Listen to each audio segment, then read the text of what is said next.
నశించిన వారు రక్షింపబడేవారు, నశించిపోయేవారేమో ఆయన ఏ పాపం చేయకపోతే ఆయన ఎందుకు సిలువ వేస్తారు అనేవారు నశించిన వారు. రక్షింపబడ్డవారు పాపము చేసిన నా కొరకు ఆయన సిలువ వేయబడ్డాడు. ఇద్దరు ఒక వ్యక్తి గురించి మాట్లాడుకుంటున్నప్పుడు, ఒక వ్యక్తి గురించి ఆలోచన చేస్తున్నప్పుడు, ఒక వ్యక్తి నశించిపోతున్నాడు కనుక ఆ సిలువను గుర్చిన వార్త వెర్రితనంగా ఉంది. రక్షింపబడిన వానికేమో ఆయన నా కొరకు సిలువ వేయబడ్డాడు అని గ్రహించి దాని విలువ తెలుసుకున్నప్పుడు అది శక్తిగా మార్చబడింది, అది బలంగా మార్చబడింది. ప్రియులారా గమనించండి, యేసు ప్రభువు నిజంగానే పాపము చేశాడా అంటే వాక్యం చెప్తుంది. ప్రియులారా గమనించండి, ఏమని చెప్తుండండి, యోహాను సువార్త 8వ అధ్యాయం 34వ వచనంలో, అందుకు యేసు పాపము చేయి ప్రతివాడును పాపమునకు దాసుడు అని మీతో నిశ్చయముగా చెప్పుచున్నాను. పాపము చేసే ప్రతివాడు పాపమునకు దాసుడు. పాపం చేసే ప్రతివాడు పాపానికి దాసుడు. మరి ఈయనెవరు అంటే ప్రపంచానికి ఒక సవాల్ని విసిరాడు. ఏమిటి ఆ సవాల్ అంటే 46లో చూడండి, 8:46లో ఏమాట అంటాడు చూడండి, ప్రపంచానికి ఒక సవాల్ విసిరాడు. నా యందు పాపముందని మీలో ఎవడు స్థాపించునో. ఏమిటి చెప్పండి, నాలో పాపముందని మీలో ఎవరైనా సరే స్థాపించునా? ఎవరైనా చూపించగలుగుతారా? ఓ రోజట యేసయ్య అలా ఓ చెట్టు కింద కూర్చొని ఆయన విశ్రాంతి తీసుకున్నట్టుగా మనం చూస్తాం. సరే, మొత్తానికి ఎక్కడి నుంచో ఒక గుంపు వచ్చింది, ఓ పెద్ద గుంపు వచ్చింది. దడేలుమని ఒక ఆమెను ఆయన ముందు ఇసిరేశారు, నెట్టారు. ఆ గుంపు వచ్చి ఒక ఆమెను ఈడ్చుకొని వచ్చి యేసుప్రభు ముందు దడేలుమని అక్కడ నెట్టేసరికి ఆమె బోర్లుగా యేసుప్రభు కాళ్ళ దగ్గర పడిపోయింది. ఏం జరిగింది అని యేసుప్రభు తలెత్తి చూస్తే అక్కడున్న గుంపు ఒక ఆమెను తీసుకొచ్చారు. ఆమెను తీసుకొచ్చి తీసుకొచ్చి ఆయన కాళ్ళ ముందు పడేసి, బోధకుడా, ఈమె పాపము చేస్తుంటే మేము పట్టుకున్నాం, ఈమె పాపం చేస్తుంటే మేము పట్టుకున్నాం. ఎట్లా పట్టుకున్నాము? చేస్తుండగా పట్టుకున్నాం. ఆమె పాపం చేస్తుంటే మేము చూసి పట్టుకున్నాం. మోషే ధర్మశాస్త్రం ప్రకారము ఈమెనేం చేయాలి అంటే రాళ్ళు తీసుకుని కొట్టి చంపేయాలి, రాళ్ళు తీసుకుని కొట్టి చంపేయాలి. మరి ఏంది, నువ్వేం చెప్తావు ఇప్పుడు? మా లెక్క ప్రకారం అయితే, యూదా జాతి ప్రకారం అయితే మోషే ఒక ధర్మశాస్త్రాన్ని ఇచ్చాడు. ఆ ధర్మశాస్త్రం ప్రకారం అయితే ఆ అమ్మాయిని రాళ్ళతో కొట్టి చంపాలి. మరి నువ్వేం చెప్తావు? ఎప్పుడు యేసు ప్రభువుని ఏదో ఒక విధంగా ఆయన ఇబ్బంది పెట్టాలి. ఆ రోజుల్లో కేవలం 3.5 సంవత్సరం మాత్రమే ఆయన సేవ. మిగిలిన జీవితం అంతా తల్లిదండ్రులతో గడిపాడు. చక్కగా తల్లిదండ్రులతో ఆయన ఉన్నాడు, పని చేశాడు, అన్ని పనుల్లో సహకరించాడు. తల్లిదండ్రులకి ఆయన చేదోడు వాదోడుగా ఉన్నాడు. చక్కగా ఆయన జీవితం 30 సంవత్సరాలు సాఫీగా జరిగిపోయింది. కానీ ఈ 3.5 సంవత్సరం ఏదైతే ఉందో, ఆ 3.5 సంవత్సరము ఏం జరిగింది అంటే, యేసు ప్రభు 30 సంవత్సరాలు పట్టించుకోవాలి ఎవరు. ఎప్పుడైతే రాజ్య సువార్తను ప్రకటిస్తున్నాడో, ఎప్పుడైతే ప్రేమను బోధిస్తున్నాడో, ఎప్పుడైతే మనిషిగా బ్రతకడం నేర్పిస్తున్నాడో, అప్పుడు ఎక్కడ లేని బాధ, ఎక్కడ లేని కోపం, రోషము, లేకపోతే రౌద్రము, లేకపోతే ఆయన మీద రకరకాలైనటువంటి నిందలు ఎక్కడ దొరుకుతాడా అని చూస్తూ ఉండేటువంటి గుంపు ఉంది. ఎప్పుడు ఆ గుంపు ఆయనతోనే ఉంటుంది, తిరుగుతూ ఉంటుంది. ఎక్కడ తప్పు మాట్లాడతాడు పట్టుకుందాం, ఎక్కడ తప్పు మాట్లాడతాడు. అందుకే ఆయన అన్నాడు, నాలో పాపం ఉందని మీలో స్థాపించేవాడు ఎవడు? ఎవరైనా కానీ చూపించగలుగుతారా? లేదు కదా. పాపము లేదు కనుకనే ఈయన పరిశుద్ధుడు. మరి ఈ అమ్మాయిని తీసుకొచ్చిన వాళ్ళు ఏమంటున్నారంటే, బోధకుడా మరేం చేయమంటావు? మేము రెడ్ హ్యాండెడ్గా ఈ అమ్మాయిని పట్టుకొచ్చాము, పాపం చేస్తుంటే మోషే మాకు ధర్మశాస్త్రాన్ని ఇచ్చాడు, ఆ ధర్మశాస్త్రం ప్రకారం ఈ అమ్మాయిని రాళ్ళతో కొట్టాలి. నువ్వేం సలహా ఇస్తావు? నువ్వేం చెప్తావు? నువ్వు 10 మందికి బోధ చేస్తున్నావు కదా, 10 మందికి మంచి చేస్తున్నావు కదా, 10 మందికి చక్కగా నీతిని బోధిస్తున్నావు కదా, నీ నీతి ఏమని చెప్తుంది? నీ బోధ ఏమని చెప్తుంది? ఎన్ని ఇరికించేదానికి ప్రయత్నం చేస్తున్నా. ఇరికించేదానికి ప్రయత్నం చేస్తుంటే యేసు ప్రభు ఏదో రాసుకుంటా ఉన్నాడు. ఏదో రాసుకుంటా ఉన్నాడు. ఏం రాసుకుంటున్నాడు మరి?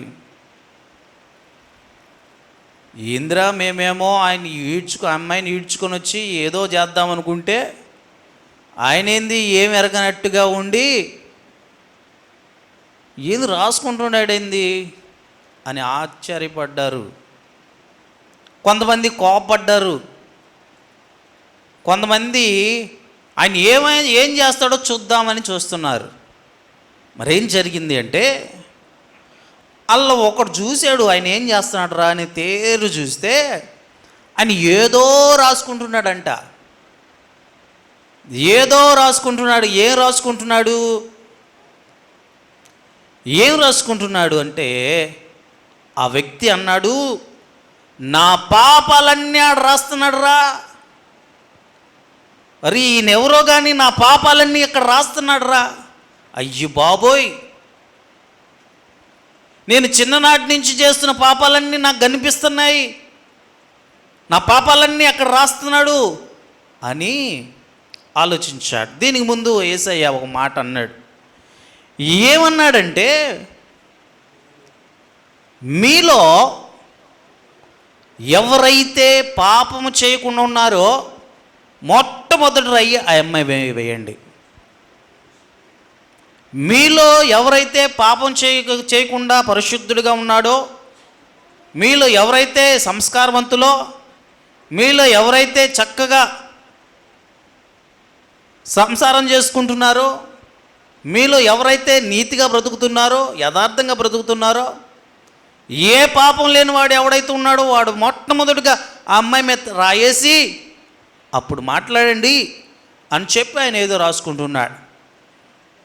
సరే, ఏం చేస్తున్నాడో అర్థం కాలేదు. ఒకడు మాత్రం చూశాడు, వాడికి అర్థమైపోయింది, నా పాపాలన్నీ ఆయన రాస్తున్నాడు రా. ఆ పాపాలన్నీ చూశాడు. వాడు బెత్తరపోయి ఆ రాయి తీశాడే, ఆ రాయి అక్కడ పడేసి జంప్ అక్కడ లేడిక ఆను చూసి ఏం రాస్తున్నాడు రా అని చెప్పేసి ఇంకొకటి చూస్తే ఈడి పాపాలు కనిపిస్తున్నాయి. వాడు జంపు.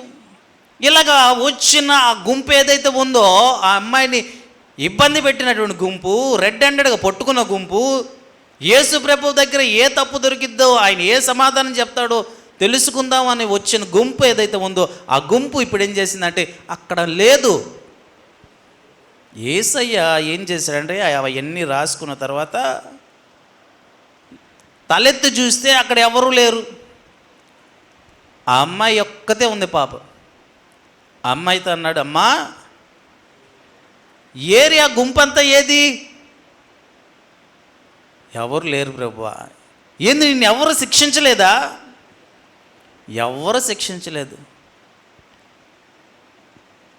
ఇందాక ఏదో హడావుడికి వచ్చారే, ఏదో చేద్దామని వచ్చారే, ఇప్పుడు ఆ గుంపంతా ఏమైపోయింది? నేను కూడా నిన్ను శిక్షించను. బాధ పెట్టను, నేను నిన్ను అవమానించును.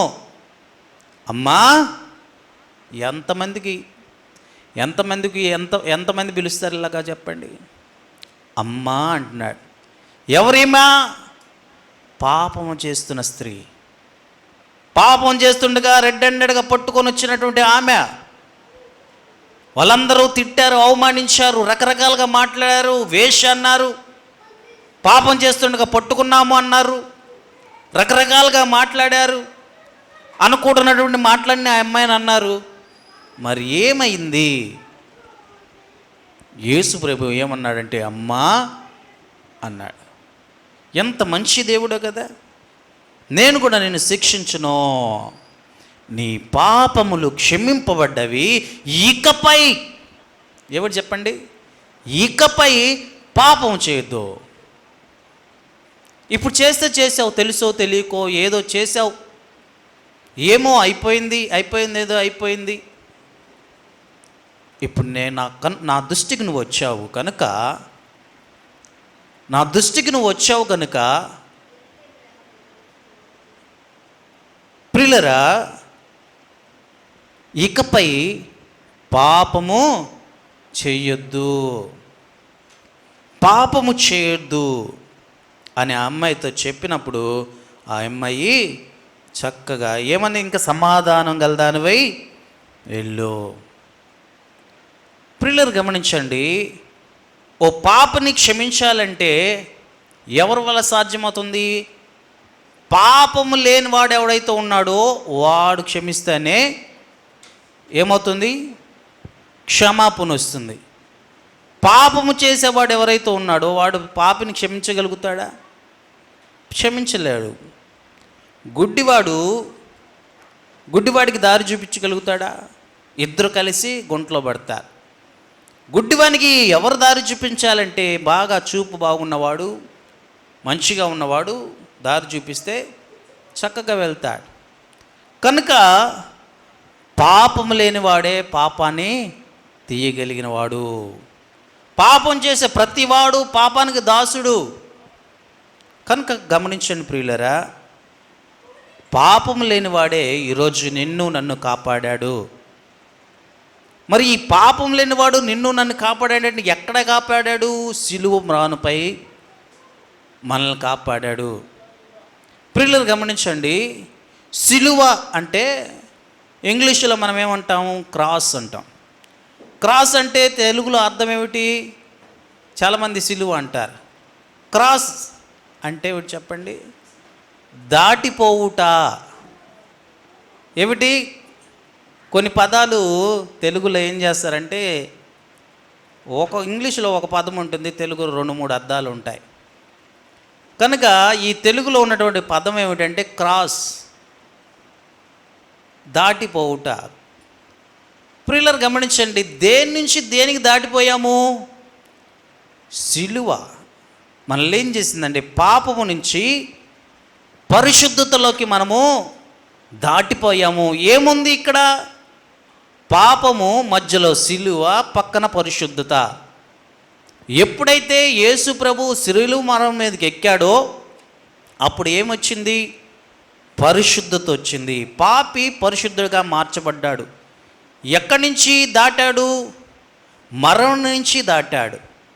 పాపం వలన వచ్చే జీతము మరణం కనుక మరణము పాతాలను తీసుకెళ్ళకుండా ఎక్కడికి తీసుకెళ్తుంది? పరిశుద్ధతలోకి తీసుకెళ్తుంది. కనుక ఈ మధ్యవర్తి ఎవరు? యేసయ్య. ఏం చేశాడు? సిలువ వేయబడ్డాడు. చాలామంది ప్రియులను గమనించండి, సిలువ ఏమిటి? రక్షణ. సిలువ శ్రమ. శ్రమ పొందిన నువ్వు ఏమవుతావు? శ్రమ పొంది నువ్వు రక్షింపబడతావు. రక్షింపబడ్డ నువ్వు పరిశుద్ధతలకు వస్తావు.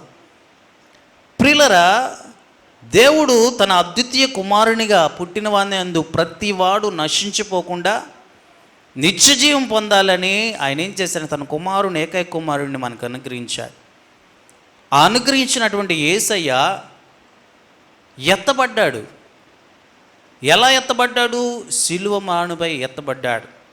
మనల్ని ప్రేమించాడు గనుక, మనల్ని ఇష్టపడ్డాడు గనుక, మనమే కావాలనుకున్నాం కనుక పాపం నుంచి శాపం నుంచి మనల్ని విముక్తి పొంది పరిశుద్ధులుగా తీర్చిదిద్ది ఆయన కుమారులుగా చేర్చుకోవాలనుకున్నాడు కనుక ఆయన ఏం చేశాడంటే తన ఏకైక కుమారుణ్ణి నీ కొరకు నా కొరకు ఏం చేశాడంటే సిలువ మ్రాను మీద ఆయన వదిలివేయవలసి వచ్చింది.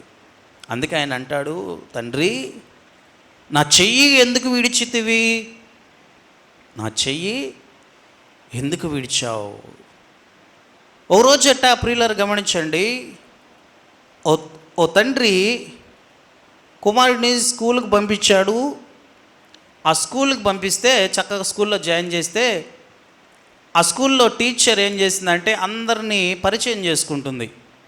పరిచయం చేసుకుంటుంటే పరిచయం చక్కగా అవుతుంది. మీ డాడీ ఏం చేస్తాడు, నీ పేరేంటి, మీ డాడీ ఏం చేస్తాడు, మీ మమ్మీ ఏం చేస్తుంది, ఇట్లాగా అందరిని అడుగుతుంది టీచర్. ఆ పిల్లలందరూ చక్కగా చెప్తున్నాడు. ఒక పిల్లవాడు రానే వచ్చాడు. సరే నీ పేరు ఏంటంటే పలానా పేరు చెప్పాడు. మీ డాడీ ఏం చేస్తున్నాడు అంటే అందరేమో వాళ్ళ నాన్న వాళ్ళు చేసేది ప్రతి టీచర్ అనో లేకపోతే ఇంజనీర్ అనో లేకపోతే డాక్టర్ అనో మరొకటి వాళ్ళు చేసేదంతా చెప్తున్నారు. ఈ అబ్బాయికి ఏం చెప్పాలో అర్థం కాల. మా డాడీ ఏం చేస్తున్నాడో తెలియదు, పాపం ఏం చేస్తున్నాడో తెలియదు కనుక ఏడుస్తున్నాడంట. టీచర్ చెప్పింది, టీచర్ సరే నువ్వు ఇంటికి వెళ్ళి ఈరోజు మీ డాడీ ఏం చేస్తున్నాడో తెలుసుకొని రేపు రా వచ్చి చెప్పు అని చెప్పి, సరే కామ్గా ఉండు ఏడమాకంది. ఈ అబ్బాయి ఇంటికి వెళ్ళి మా డాడీతో అన్నాడు, డాడీ అసలు నువ్వేం చేస్తావు, అందరూ నా ఫ్రెండ్ వాళ్ళ డాడీ ఇంజనీర్ అంట, అదంట, డాక్టర్ అంట, ఇంకోటంట అన్నీ అడిగి చెప్పాడు. నువ్వేం చేస్తున్నావు అంటే, సరే నేనేం పని చేస్తున్నానో రేపెట్ట మనకు సెలవు కాబట్టి, నీకు ఎట్ట స్కూల్ ఉండదు కాబట్టి రేపు వెళ్ళి ఎక్కడైతే పని చేస్తున్నాడు అక్కడికి వెళ్ళి నీకు చూపిస్తాను, నువ్వు చక్కగా చూసి నేనేం పని చేస్తున్నానో అది మీ టీచర్ చెప్పొచ్చు అని చెప్పి ఆ బాబుని వాళ్ళ నెక్స్ట్ రోజు తనతో పాటు తీసుకెళ్ళాడు. ఎక్కడికి తీసుకెళ్ళాడంటే ఓ పెద్ద నది ఉంది. ఆ నది మీద ఒక వంతెన ఉంది. ఆ వంతెన ఏమిటంటే ట్రైన్ వచ్చేటువంటి వంతెన అది. అంతేకాకుండా దానికి ఒక 2 రెక్కలు ఉంటాయి. అవి పైకి లేపితే పక్క నుంచి ఆ నదిలో పడవలు వెళ్ళటానికి, ఓడలు వెళ్ళటానికి ఓ చక్కని వంతెన ఉంది. అది ఆపరేట్ చేసేటువంటి పని ఇయ్యింది. ప్రియులను గమనించండి. సరే ఇదిగో నీ పని చూపిస్తాను, ఇక్కడ ఉండు అని చెప్పి ఆయన పక్కకి వెళ్ళి ఏదో చేసుకుంటున్నాడు వర్క్. ఈలోపు ట్రైన్ రానే వచ్చింది. ఈ పిల్లవాడు ఏం చేశాడంటే ఆ వంతెన ఆపరేట్ చేసేటువంటి పెద్ద మిషన్ మీద ఈ పిల్లాడు పోయి చక్కగా కూర్చొని ఉన్నాడు. ఆ నాన్న వచ్చేసరికి చూసేసరికి ఆ పిల్లవాడు ఎక్కడున్నాడు అంటే ఆ మిషన్ మీద, ఆపరేట్ చేసే మిషన్ మీద పల్ల చక్రం మీద ఉన్నాడు. ఈలోపు ట్రైన్ వస్తుంది. వెంటనే మిషన్ ఆన్ చేస్తే ఆ పట్టాలు సేమ్ లాగా వచ్చేస్తాయి. ఆ వంతెన ట్రైన్ వెళ్ళిపోతుంది. మరి ఈయన ఏం చేశాడు అంటే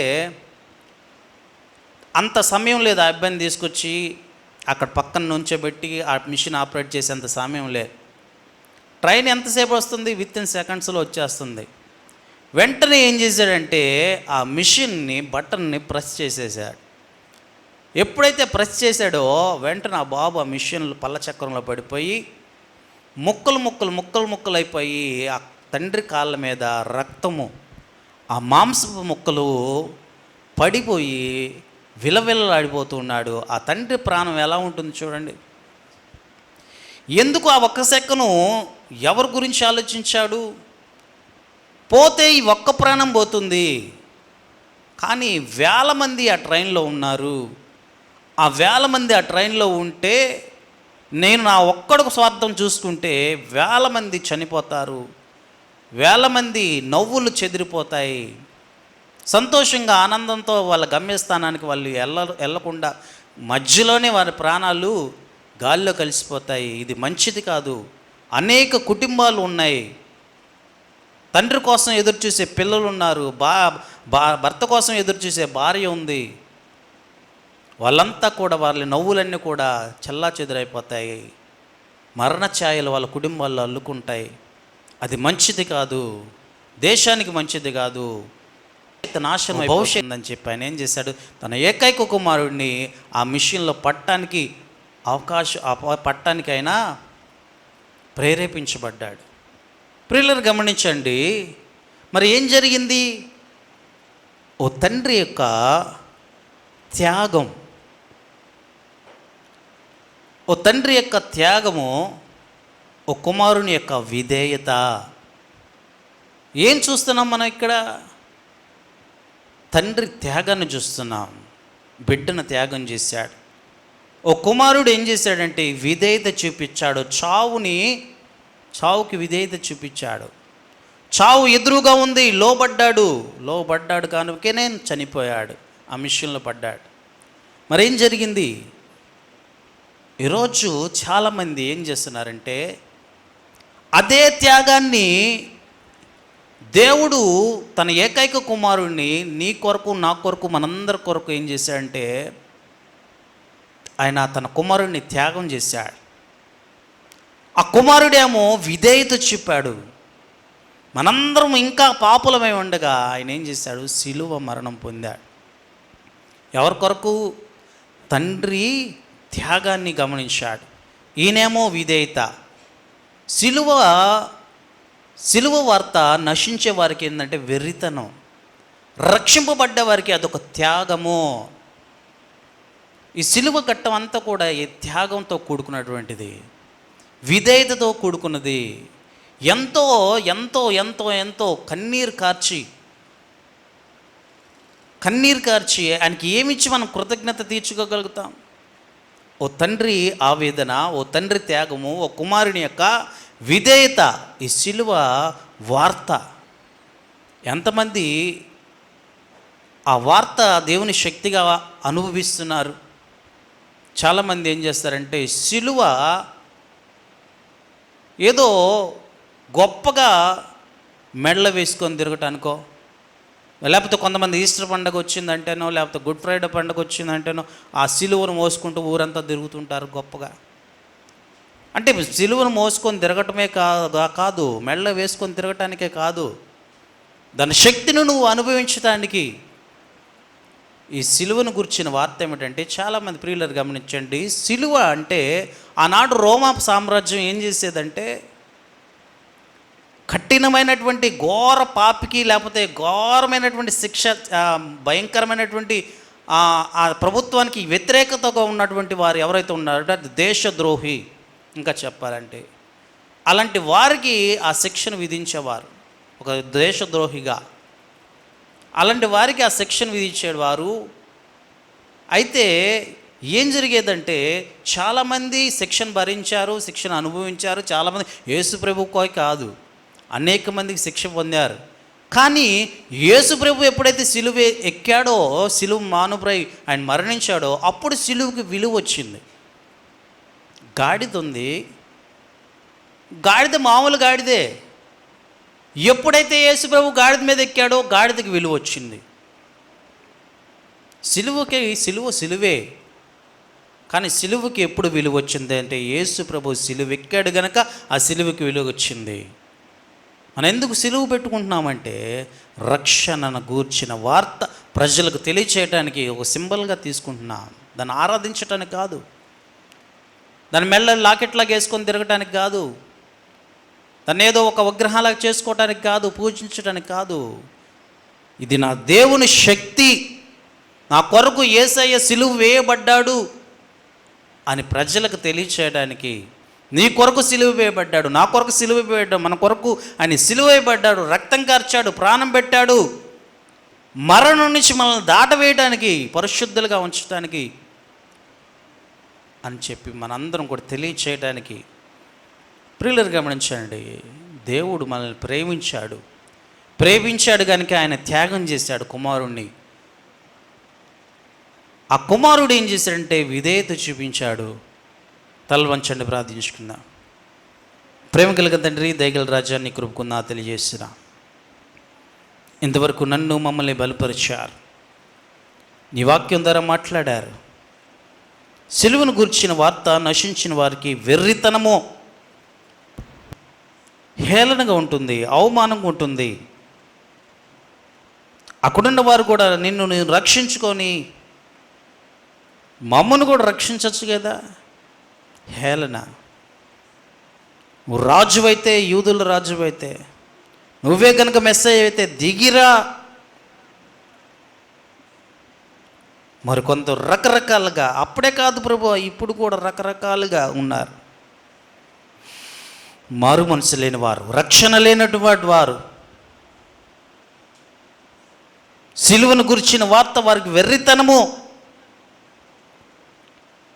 సిలువను గురించిన వార్త వెర్రితనం తండ్రి వారికి. రక్షింపబడిన మాకు దేవుని శక్తి, ఓ తండ్రి చేసినటువంటి గొప్ప త్యాగం, ఓ కుమారుడు చేసినటువంటి గొప్ప విధేయత. ఎవరున్నారు అలాంటి తల్లిదండ్రులు? ప్రభు అయిన యేసు తన రక్తాన్ని కార్చి, ప్రాణాన్ని పెట్టి, మరణం నుంచి మమ్మల్ని అందరూ దాటవేశాడు. ఇంత గొప్ప దేవుడు మాకు దొరకటం మా అదృష్టం. పాపం నుంచి, శాపం నుంచి, భయంకరమైనటువంటి అంధకార జీవితం నుంచి మమ్మల్ని రక్షించావు. అందుబట్టి నీకే మహిమ కలుగాక. 40 రోజుల ఉపవాస కార్యక్రమాల్లో పాల్గొంటున్నాడు ప్రతి బిడ్డని జ్ఞాపకం చేసుకోండి తండ్రి.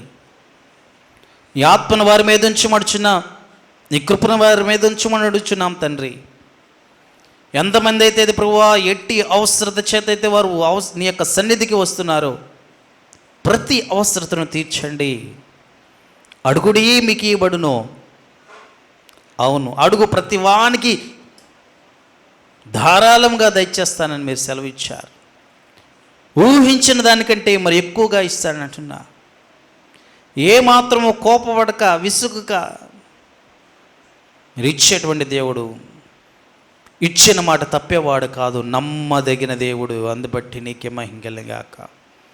మాకు దొరికినవాడు నమ్మదగినవాడు, మాకు దొరికినవాడు ఏ పాపము లేనివాడు, మాకు దొరికినవాడు నిజరక్షకుడు. ఈరోజు తండ్రి నీ సన్నిధిలో చేరిన ప్రతి బిడ్డని జ్ఞాపకం చేసుకోండి. రాలేక వెనకబడిన ప్రతి బిడ్డని జ్ఞాపకం చేసుకోమని నడిచిన ప్రతి బిడ్డని మరొకసారి నీ సన్నిధికి నడిపించుకోమర్చిన. మా సంఘమును దీవించండి, ఆశీర్వదించండి. సంఘ సభ్యులను దీవించండి, ఆశీర్వదించండి. సంఘ కాపరిని దీవించండి, ఆశీర్వదించండి. నీ కృపలో నిండుగా మెండుగా నిండారుగా ప్రతి ఒక్క బిడ్డను దీవించమని నడిచిన. నీ రాకడ సమీపిస్తే ప్రభువా నీ సన్నిధిలో ఎత్తబడే జాబితాలో మేమంతా కూడా చేర్చుటకు నీ కృపను దయచేయమని నడుచున్నాం తండ్రి. ఎత్తబడేటువంటి సంఘంగా తీర్చిదిద్దమని నడుచున్నా. నీ కృపను మా ఇళ్ళ వ్యక్తపరచమని నడుచున్నాం తండ్రి. ఈ శ్రమల దినాల్లో తండ్రి సిలువను గూర్చిన వార్తను అనుక్షణం తెలుసుకుంటున్నా. నీతిమంతుని గూర్చిన వార్తను అనుక్షణం తెలుసుకుంటున్నా. అనేకమైనటువంటి మర్మాలను మేము అయా తండ్రి నీ సన్నిధిలో ప్రభువా తెలుసుకుంటున్నాం, గ్రహిస్తున్నాం. సిలువ గొప్పతనాన్ని మేము తండ్రి తెలుసుకుంటున్నాం. అందుబట్టి నీకే మహిమ కలుగాక. మీరు ఇచ్చిన అమూల్యమైన సమయం, ఈ సమయాన్ని వృధాగా పోనీక తండ్రి మేము సద్వినియోగం చేసేటువంటి కృపను మాకు దయచేయమని అడుగుచున్నాం తండ్రి. అయ్య తండ్రి ప్రభువా, యవ్వన బిడ్డలు ప్రభువా, అయ్య తండ్రి ఎంతమంది అయితే తండ్రి ఎగ్జామ్ రాస్తున్నారు, ఇంకా ఎగ్జామ్ రాయబోతున్నారు, అటు వారందరినీ జ్ఞాపకం చేసుకోమన్నాం. అయ్యా తండ్రి నీ కృపలో బలపరచండి. ప్రతి కుటుంబాన్ని దర్శించండి. ఎవరైతే ఎగ్జామ్ కొరకు ప్రిపేర్ అవుతున్నారో, ఎగ్జామ్ రాస్తున్నారు, ప్రతి ఒక్కరిని నీ కృపలో ప్రభావ వారిని హస్తాన్ని వారి మీద ఉంచి తండ్రి ప్రతి బిడ్డ తండ్రి మంచిగా సంతోషంగా ఆనందంగా నీ సన్నిధిలో ప్రభావ ప్రతి ఒక్కరు ఉత్తీర్ణత అయ్యి ప్రభావ అందరూ సంతోషించేలాగన నీ కృపను దయచేయమర్చిన. అయ్యా తండ్రి ప్రభా మరొకసారి మా సంఘంను దీవించండి, కాలనీని దీవించండి, ప్రాంతాన్ని దీవించండి, ఒంగోలును దీవించండి, అధికారులను దీవించండి. అయ్యా తండ్రి నీ కృపను మా ఇళ్ళ వ్యక్తపరచండి. ఈ సన్నిధిలో కార్యక్రమం తండ్రి జయప్రదంగా జరిగించినందుకు వందనాలు చేస్తున్నాం.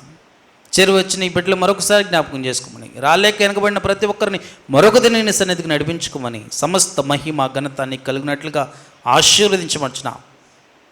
ఈ రాకడ ప్రభా ఈ రాత్రి గనక ఆసనమైతే మమ్మల్ని అందరిని ఎత్తబడి గుంపులో చేర్చండి. ఒకవేళ కనుక నీ రాకడ ఆలస్యమైతే రేపు తిరిగి జరిగేటువంటి ఉపవాస కార్యక్రమంలో మేమంతా కూడా చేరి నేను ఆరాధించేవారుగా, నేను గణపరిచేవారుగా నీ కృపను దయచేయమడి. మా ప్రభు అయిన యేసయ్య నామమున నడుచున్నాం తండ్రి. ఆమేన్, ఆమేన్, ఆమేన్. అందరికి వందనాలు తెలియజేస్తున్నాం. దేవుడి నామమున మహిమ గాక. Praise the Lord. అందరికి వందనాలు తెలియజేస్తున్నాం. రేపు అందరూ కూడా వ్యక్తిగత ప్రార్థనలు చేద్దాం. ఈరోజు సమయం చాలా అవుతుంది కనుక త్వరగా క్లోజ్ చేస్తున్నాం. అందరికీ వందనాలు తెలియజేస్తున్నాం. ప్రార్థన కూడికి ముగించబడింది. సెలవు తీసుకుందాం. దేవుడి నామమున మహిమ గాక. హల్లెలూయా.